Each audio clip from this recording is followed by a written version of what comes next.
सुंदरवन के सारे पंछी आपस में मिलजुल कर रहा करते थे। वह जंगल में तरह तरह की खेती किया करते थे, जिसमें वह आपस में सब मदद भी किया करते थे। ऐसे ही काफ़ी साल बीत जाते हैं, लेकिन अब जंगल में पंछियों की आबादी बढ़ने लगती है, जिससे उनके खेती की कमी होने लगती है। एक दिन उस जंगल के मुखिया बहादुर जंगबाज एक पंचायत बुलाता है और सारे पंछियों को बोलता है कि आज तक हमने एक पंछी के लिए अपनी समस्या को लेकर पंचायत बुलाई है, लेकिन आज हमने जो सबकी समस्या है उसको लेकर पंचायत बुलाई है। तभी हरिया तोता बोलता है कि मुखिया जी, भला हमारी क्या समस्या हो सकती है? तो जंगबाज बोलता है कि क्या तुम्हारे खेतों में उगने वाला अनाज तुम्हारे परिवार के लिए पर्याप्त हो जाता है? तुमको नहीं लगता कि हमारे जंगल में अब पंछियों की आबादी बढ़ गई है और हमारे जो खेत हैं वह कम हैं? हरिया बोलता है, बात तो ठीक कह रहे हो मुखिया जी।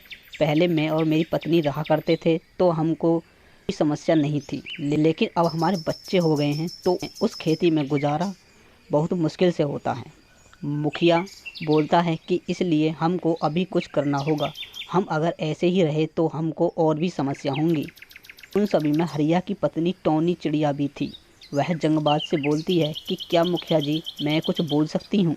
तो जंगबाज बोलता है कि हाँ बोलो, क्या बोलना चाहती हो? टोनी बोलती है कि जब हम इस जंगल में आए थे तो इस जंगल में कोई भी खेत नहीं था। हम सभी ने अपनी ज़रूरत के हिसाब से ज़मीन खोद कर अपने लिए खेत बनाए थे। अब फिर से ज़रूरत है तो हम क्यों ना फिर से अपनी ज़मीन खोद कर खेत बना लें। जंगबाज बोलता है, हाँ तुम ठीक बोल रही हो। हमने उस समय बहुत मेहनत की थी और मेहनत करने में कभी पीछे नहीं हटे और अब भी हम पीछे नहीं हटेंगे। पर समस्या ये है कि हम अब खोदेंगे कहाँ? खाली जगह तो अब कहीं बची नहीं। टोनी बोलती है कि अगर हम पहाड़ की दूसरी तरफ खुदाई कर अपना अपना खेत बनाएं तो जंगबाज बोलता है कि वहाँ पर खुदाई करना बहुत मुश्किल है। वह की ज़मीन बहुत कठोर है और वहाँ पर बहुत बड़े बड़े पत्थर हैं, उनको हटाना बहुत मुश्किल है।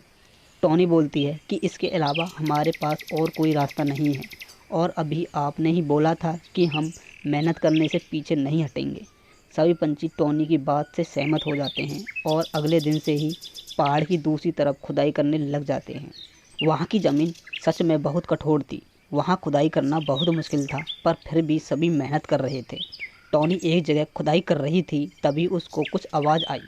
वह अंदर तक खुदाई करने लग जाती है तो वह वहाँ पर देखती है कि वहाँ तो भोलेनाथ की एक मूर्ति निकली है। टोनी सभी पंछियों को बुलाती है। सभी पंछी मूर्ति देखकर खुश हो जाते हैं।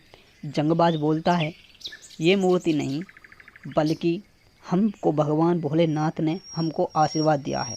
हमको इसी जगह पर एक मंदिर बना देना चाहिए।